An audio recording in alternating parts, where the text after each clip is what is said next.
color combinations I use are maybe a bit unique. I'm not sure that there's much that's really unique in art these days, but maybe uncommon would be a better way to describe how sometimes I'll place colors next to each other.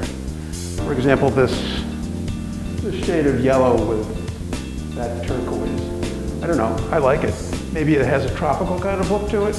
My interest in art really began to form when I was in the Air Force as a technical instructor in the early 70s, and I really just wanted to learn how to use the tools, how to mix paint, what brushes to use, and what surfaces to put paint on. I was primarily interested in being a painter, and dropped out, went to law school, became a lawyer, practiced immigration law for about 20 some odd years, stopped doing that because of an illness, decided that I was going to devote the rest of my working life to painting pictures, and I've been doing that ever since.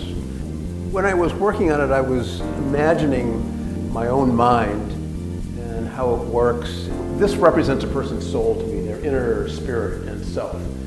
And I see it, I can read it actually either from right to left or left to right.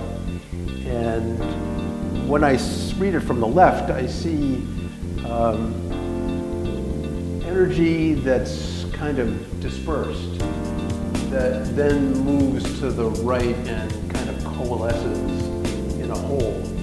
And if you read it from, or if I read it from right to left, I see the opposite taking place. An individual together, so to speak, who, because of whatever they're experiencing, begins to unravel a bit. And the soul is something, the spirit is something that goes together and comes apart just because of life experience. When I first started to paint seriously, back in the early 90s, I began using watercolor because it was inexpensive and easy to work with, at least I thought it was. And I did realist kinds of things. Abstraction was not even on my radar at the time.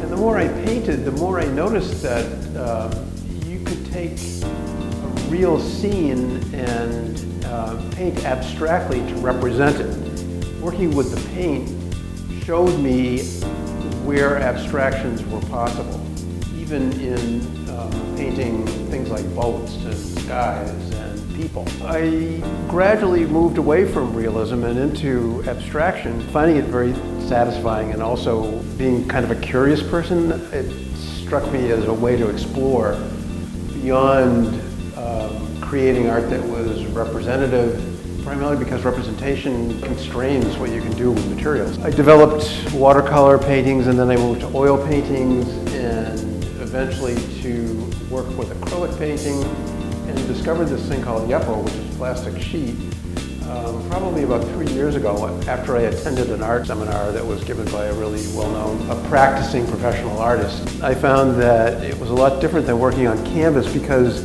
the paint would slide, as opposed to canvas, where even though it's like this woven structure that's pretty tight, there's still tension and resistance on the canvas, and there's really no resistance on the smooth Yepo surface. So it allowed sliding and longer lines and the opportunity to really get your whole body into it and kind of bring the energy from your physical self right into a piece.